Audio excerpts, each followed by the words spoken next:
the duality matrix, a voice from the shadows by the guttering light of a single candle, and mark me well, brothers and sisters, it is the only light that has ever truly illuminated anything worth knowing. I stand before you tonight with a heart that is heavy, yes, heavy as the grave itself, and a mind that has been rent asunder by the grotesque spectacle that has unfolded before my very eyes for longer years than I care to recount.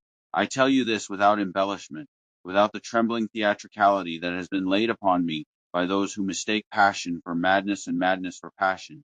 My mind does not merely reel, it crucifies itself upon the cross of reason, night after night, as I contemplate the abyss into which we have collectively, willingly, enthusiastically plunged ourselves. And what is this abyss, you ask?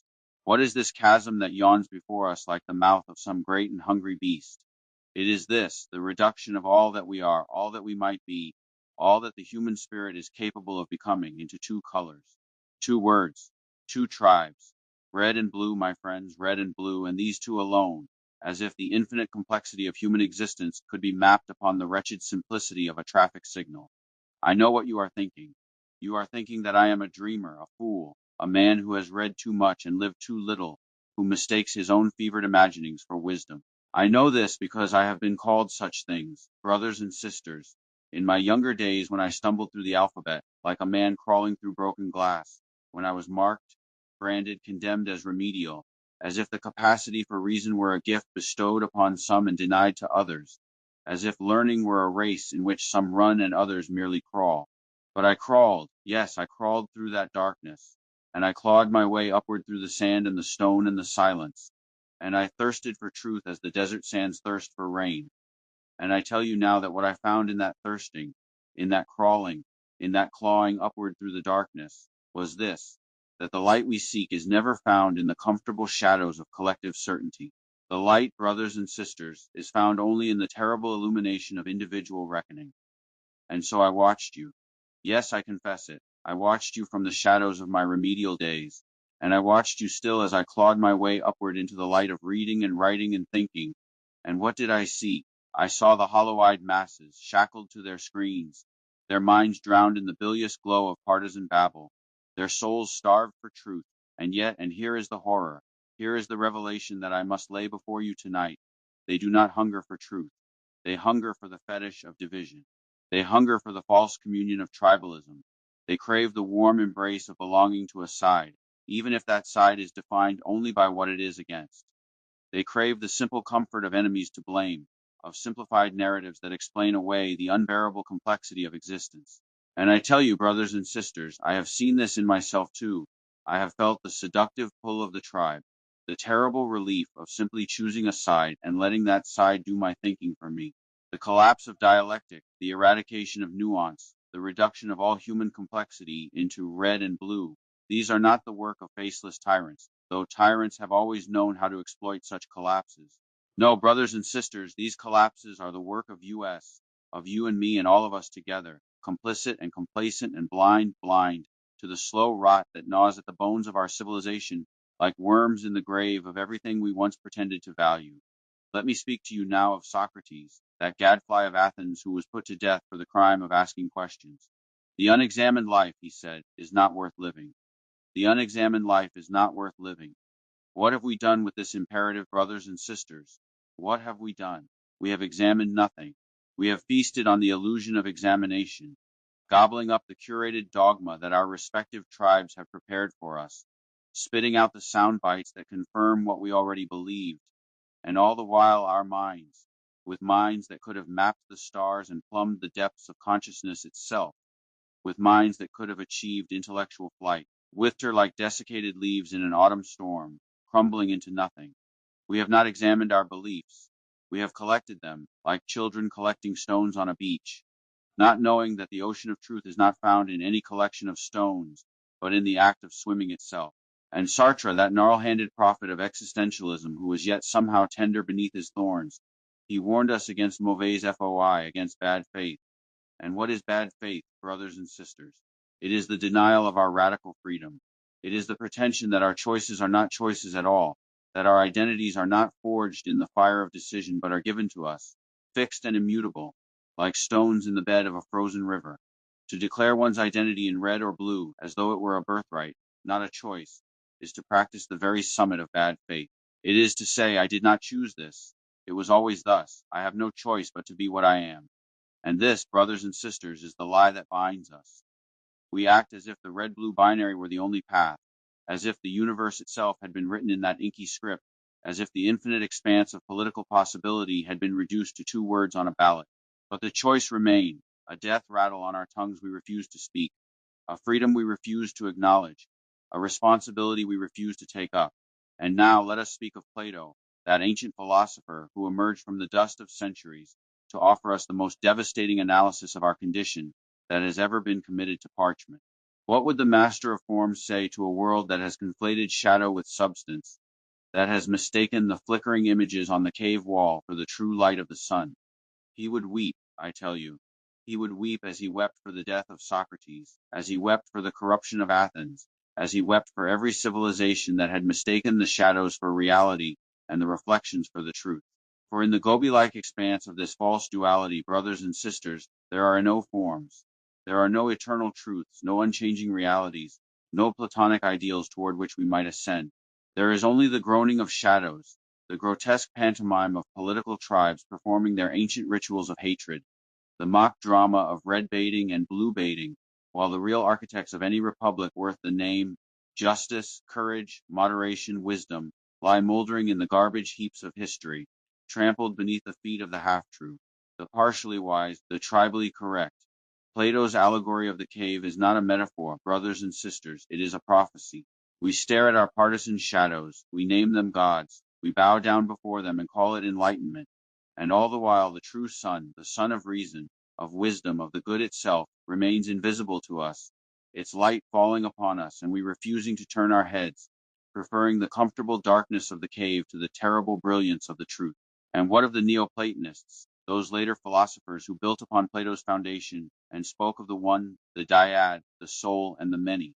What would they say to our modern heresy, our substitution of tribal duality for divine unity? They would scoff, brothers and sisters, as surely as you would scoff at a child who mistook a drawing of the sun for the sun itself.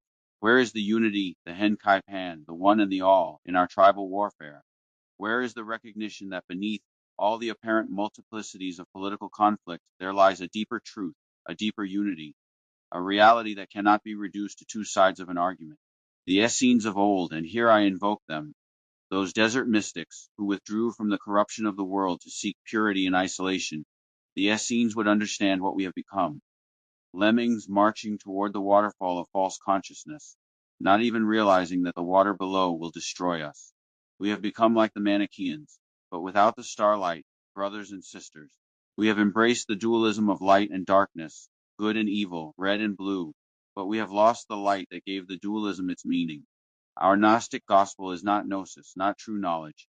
It is godless, a cult of identity that swallows itself in the belly of its own nothing, consuming itself in an endless feast of mutual destruction.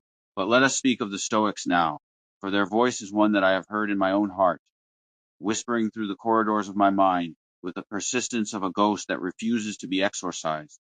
Marcus Aurelius, that philosopher emperor who ruled the world and yet remained a student of wisdom. Seneca, that master of reason who taught emperors and yet could not escape the poison of his own court. Epictetus, that former slave who became one of the greatest teachers of antiquity because he had learned in bondage the secret of inner freedom. These men would rage at our betrayals, brothers and sisters. They would rage as the righteous rage against injustice. They would rage as the prophets raged against the wickedness of Israel. For the Stoic teaching is clear.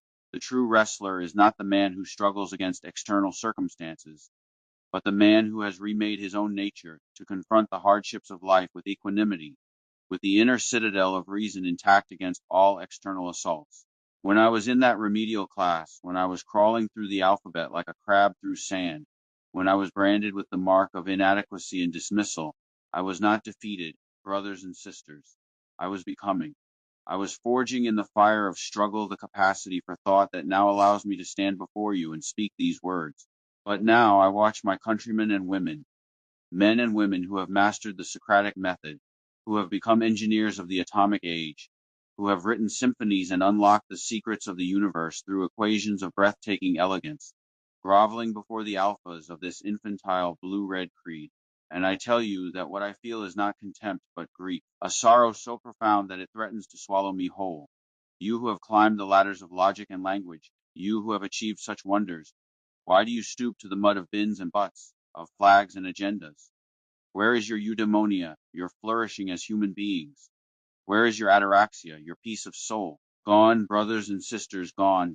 They have been drowned in the rancid tide of collective cortisol, that stress hormone that floods our bodies.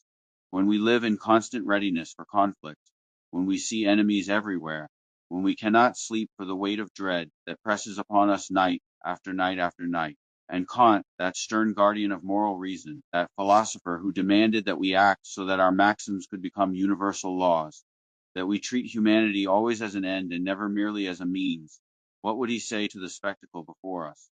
He would say this: if every man and woman declared as their moral principle, I will not debate, I will destroy, if this became the universal law by which all humanity lived, what manner of world would we have? A world of moral zombies, yes, brothers and sisters. A world of beings who walk and talk and vote, but who have abandoned the very essence of moral agency. A world where duty has been abdicated to the whims of partisan gods, where the categorical imperative has been replaced by the categorical convenience of tribe.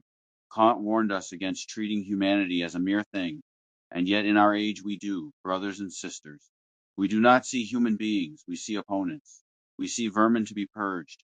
We see enemies to be erased from the public square, from social media, from the possibility of being heard. What sickness is this, that we treat each other as means to ends, when the very soul of philosophy, that is to say, the very essence of what it means to be a thinking being, demands that we see in every person a universe of infinite worth? What have we become?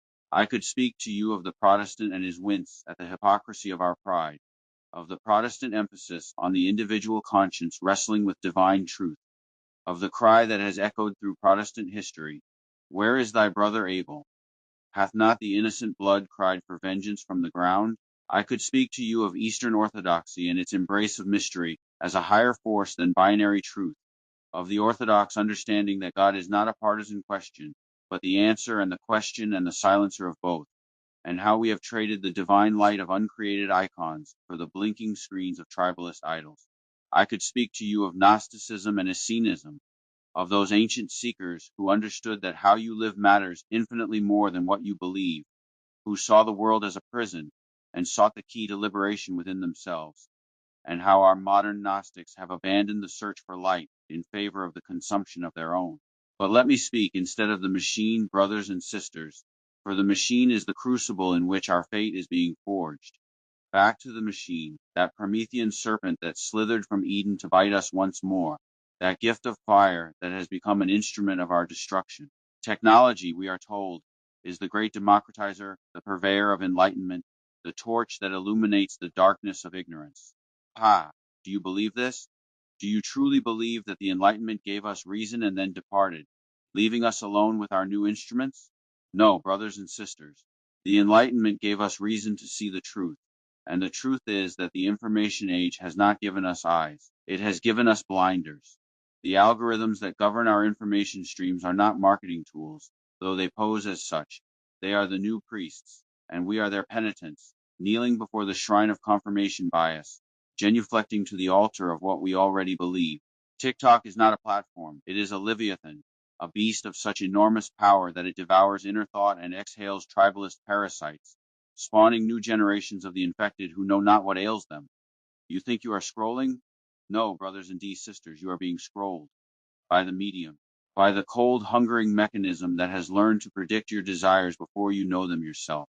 Eli Pariser's filter bubbles, those algorithmic chambers that isolate us from disconfirming information, they are not bubbles, brothers and sisters. They are amniotic sacs. We are not merely enclosed by them. We are determined by them, nurtured by them, nourished by them, as the fetus is nurtured and determined by the womb that contains it. We have regressed to a pre-birth state, floating in the warm waters of our own confirmation, and we do not even know that there is an outside, that there is air to breathe, that there is a world beyond the walls of our self-constructed prison. And the education system, that hollowed-out hulk of supposed enlightenment, do they teach debate in our schools? Do they foster the Socratic method, the encounter of minds, the clash of ideas that produces understanding?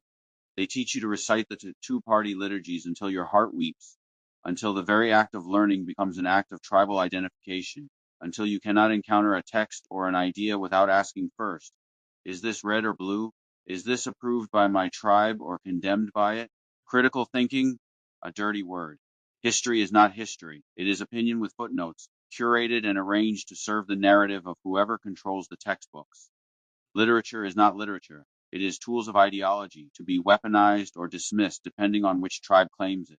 The science labs, their experiments are now funded by the same binary gods, whose labs are built on the altar of this issue or that crisis, and the conclusions of science are accepted or rejected not on the basis of evidence, but on the basis of which party benefits. The educators do not build minds, they build compartments.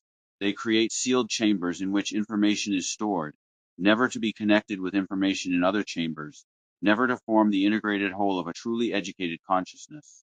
When I was in that remedial class, at least I was not lying to myself.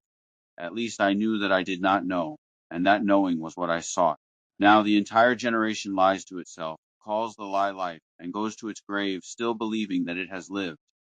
But I have not yet summoned the sages of the East, and I must, brothers and sisters, I must, for they have stood at the crossroads of chaos and clarity long before our infantile two-party age, and their wisdom has weathered the storms of centuries.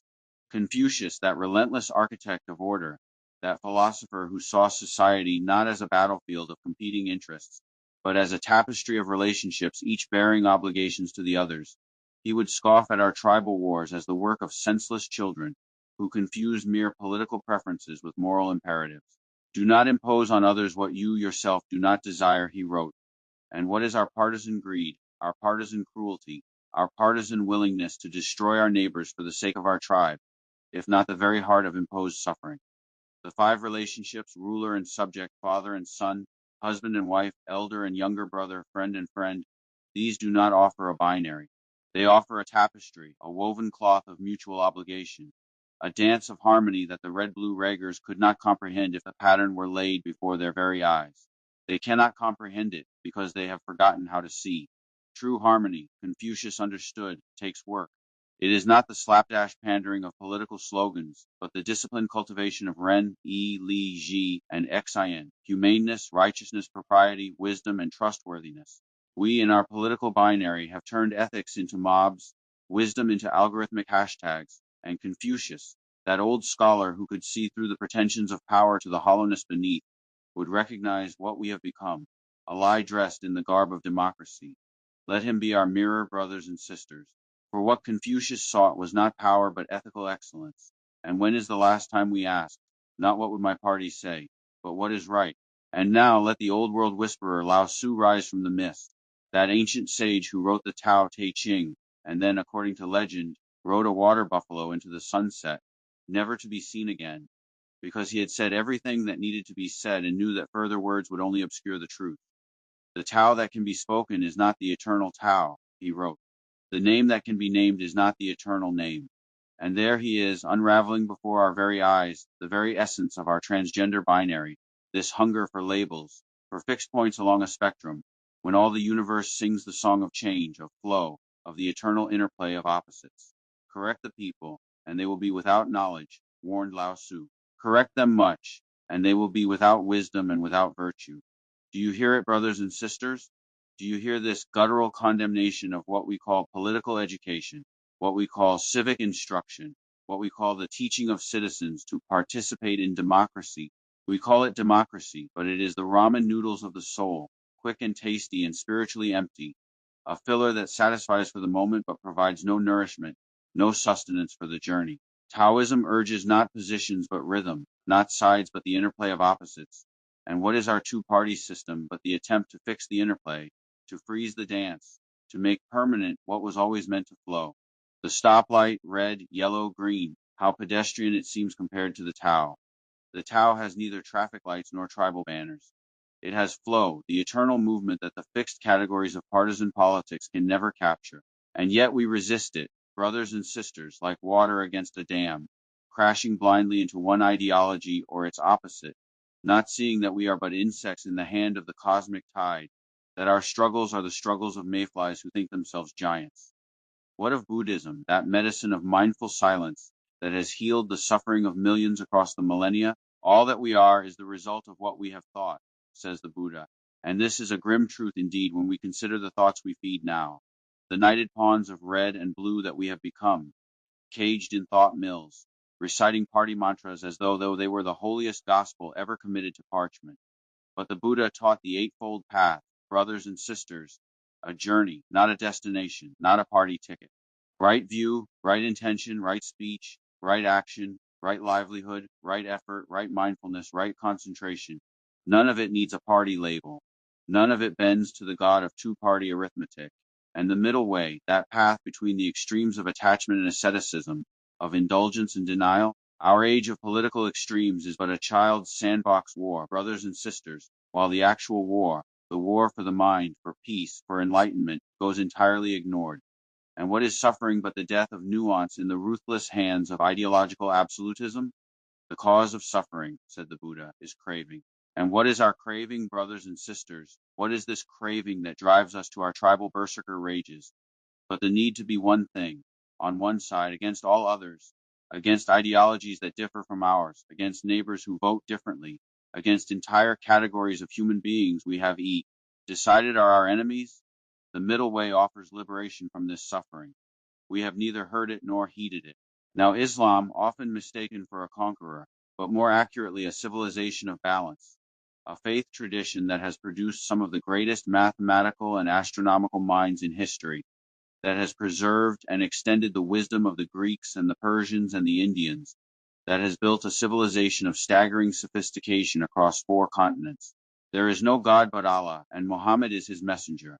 A simple truth, and yet it carries the weight of a universe, brothers and sisters, because it points beyond the multiplicity of worldly concerns to the unity that underlies all existence. Again, I say, no binary. Islam is not a faction.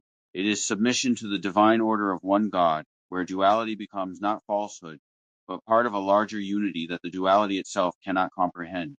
The Ummah, the global community of believers, is no monolithic block. It is a circle, not a straight line, and circles have no sides, no camps, no opposing teams. The 5 pillars, faith, prayer, fasting, pilgrimage, are acts of harmony with reality, not loyalty to a binary, and they are practices that unite the believer not against an enemy but toward a goal. And the servants of the Most Gracious are those who walk upon the earth in humility, and when the ignorant address them, say, Peace. What greeting is that, to a red or a blue? These are but shadows, brothers and sisters. But peace, that is the light. And yet the West reads Islam as a list of dogmas and wars, while we, in our absence of self-awareness, in our blindness to our own tribalism, have become the true warriors of division, our way of life more brazen in its partisan warfare than any caliphate ever dreamed.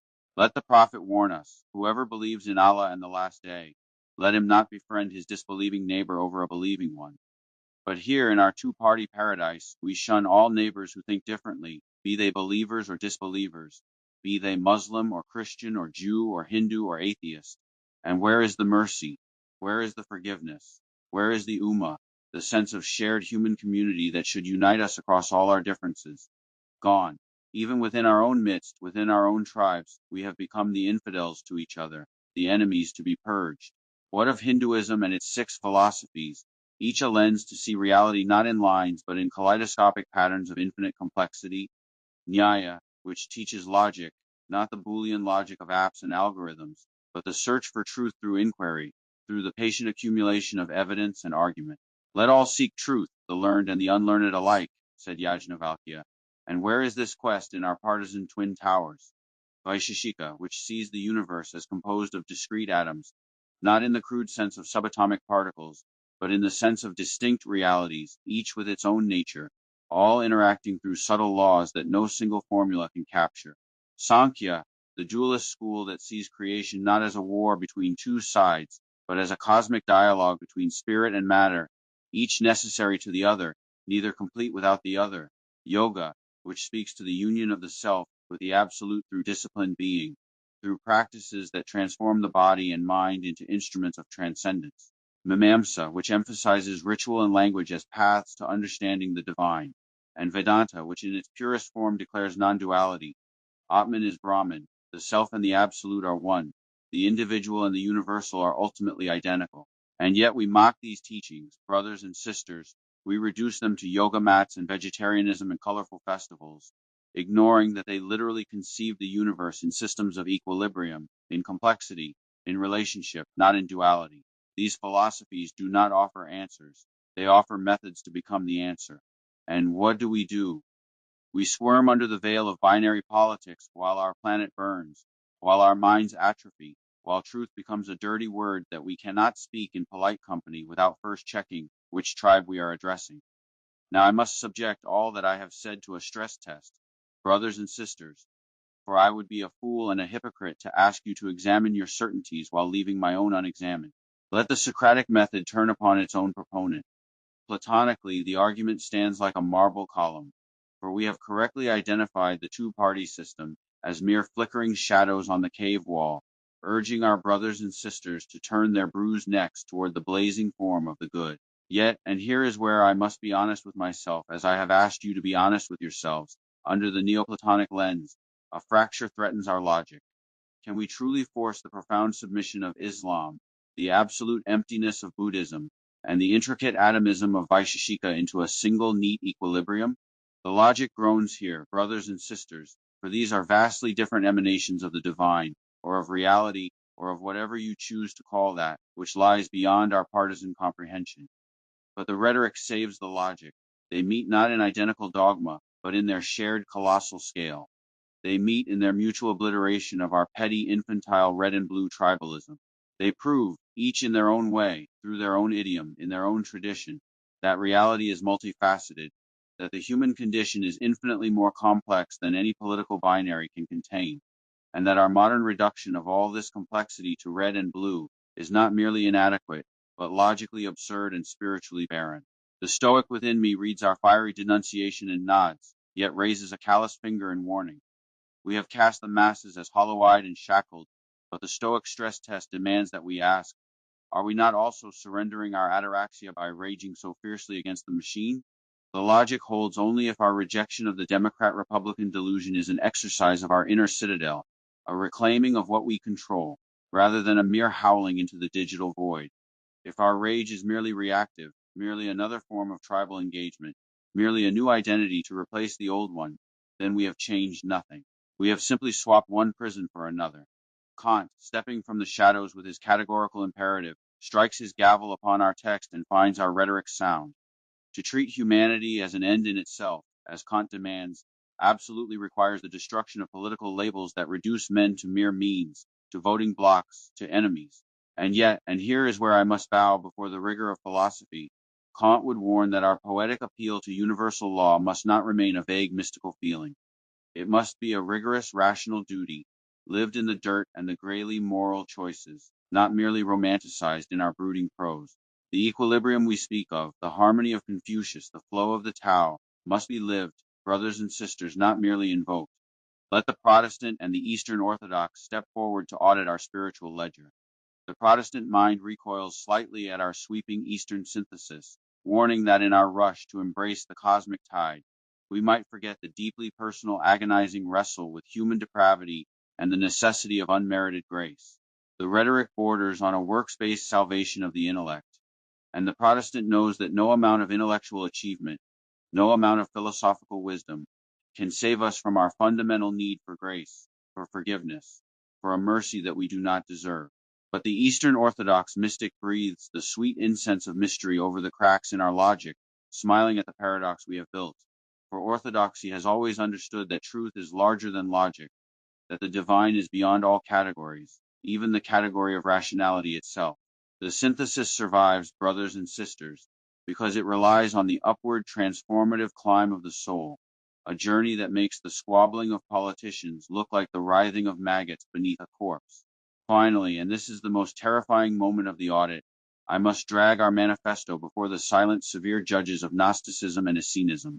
Here, the logic bleeds. The Gnostic whispers that even our beautiful philosophies, even the Tao, even the Hindu darshanas, can become archons, prisons of thought, if we make idols of them to replace our political ones. And the Essene reads our call to reclaim the Middle Kingdom and shakes his head.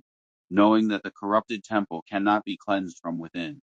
The true, terrifying logical conclusion of our argument is not merely a shift in perspective, but a radical physical and spiritual exile from the political machine altogether.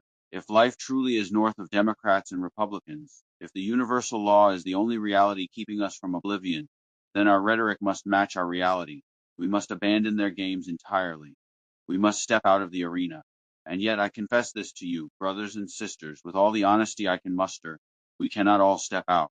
The arena's decisions affect everyone, and withdrawal is a luxury that the most vulnerable cannot afford. The Gnostic withdrawal is spiritually coherent. It is politically incomplete. This tension, this unresolved paradox, is the wound that I leave open for you to examine, for I have no clean solution to offer. I offer only the truth as I see it, that the two-party system is a prison, and that the only authentic response to a prison is escape, even if escape is impossible for all. The two-party system of Democrats and Republicans, of red and blue, is an absurdity. It is a lunacy. It is a collective psychosis of such staggering proportions that future historians, if there are future historians, if we have not consumed ourselves in the bonfire of our own tribalism, will look back on this era with the same bewildered horror with which we look back on the burning of the Library of Alexandria, the Inquisition, the Salem witch trials, and every other episode in which human beings, possessed of magnificent minds and infinite potential, chose instead to organize themselves around the most primitive, the most reductive, the most intellectually impoverished framework available to them.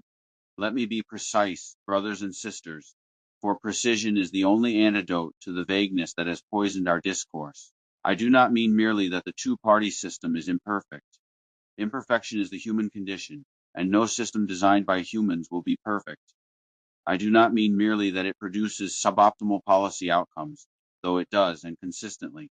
I do not mean merely that it could be improved with some tinkering at the margins, though it could, and desperately needs such improvement. I mean something far more radical and far more damning. The two-party system is structurally, philosophically, and empirically incapable of representing the reality of human political life. It is not a flawed instrument. It is the wrong instrument entirely. It is like trying to describe the color of a sunset using only the words yes and no. It is like trying to map the Amazon River with a ruler. It is like trying to understand the human genome with a coin flip. The attempt is not merely inadequate. It is a category error, a fundamental confusion of types, a reduction so severe that it destroys the very thing it purports to measure. Consider what the two-party system asks of us. It asks us to take the full complexity of our political, moral, economic, social, and spiritual lives, lives that are shaped by our histories, our communities, our faiths, our fears, our loves, our losses, our aspirations, our contradictions, and compress all of that complexity into a single binary choice. Are you red or blue? Are you Democrat or Republican? Are you with us or against us? This is not a political question, brothers and sisters. This is an ACT of violence against the human mind. It is the intellectual equivalent of asking a symphony orchestra to play using only two notes, of asking a poet to write using only two words, of asking a philosopher to think using only two concepts. The symphony is silenced. The poetry is murdered. The philosophy is strangled in its cradle. And the philosophical traditions agree, all of them, despite disagreeing on virtually everything else. Plato says you are mistaking shadows for reality. Kant says you are treating persons as means, not ends. Confucius says you have forgotten the tapestry of obligations that constitutes genuine ethical life. Lao Tzu says you are naming the unnamable and calling it truth. The Buddha says you are craving a fixed identity in a universe of impermanence. Islam says you have replaced the divine unity with a tribal duality. Hinduism says you have reduced the kaleidoscope of reality to a single pixel. The Stoics say you have surrendered your inner citadel to the mob. The Gnostics say you have mistaken the prison for the world. When every major philosophical and religious tradition in human history agrees that your framework is wrong, and they do agree, brothers and sisters, not because they share a metaphysics, but because they share a recognition of human complexity, the appropriate response is not to defend the framework. The appropriate response is to abandon it. But let us not rest on philosophical authority alone, for the empirical evidence speaks as well, and its testimony is damning. The Pew Research Center has documented the sorting of the American electorate into two ideologically coherent camps, the percentage of mixed-view Americans declining precipitously as partisan consistency doubles, and then doubles again. Research by Shanto Iyengar and Sean Westwood has demonstrated that Americans now discriminate against members of the opposing party more intensely than they discriminate against members of opposing racial groups, a finding so disturbing that the researchers themselves described it as alarming.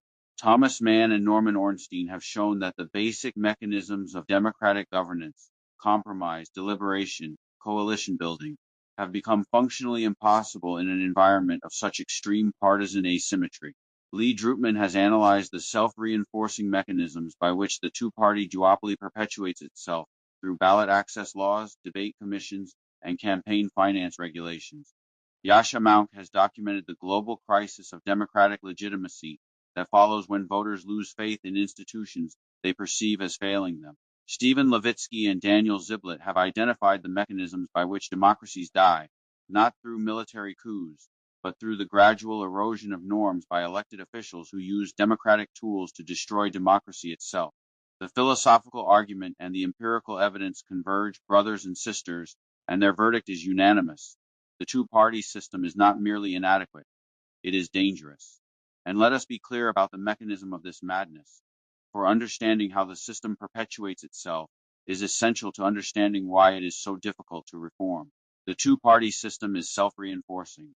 The two parties control the electoral machinery, the ballot access laws, the debate commissions, the campaign finance rules that would be necessary to challenge them. They have constructed a system in which the only way to win is to play by their rules, and their rules are designed to ensure that only they can win. This is not a conspiracy, brothers and sisters. It is the ordinary operation of institutional self-interest. Democrats and Republicans do not need to collude to maintain their duopoly. They simply need to continue doing what they have always done, which is to use their control of the electoral machinery to prevent the emergence of viable alternatives. The result is a political system that is, in the most precise sense of the word, closed. Closed to new ideas, because new ideas require new parties, and new parties cannot survive. Closed to new constituencies, because new constituencies require new coalitions, and new coalitions cannot form when the only available options are the two that the parties have predefined.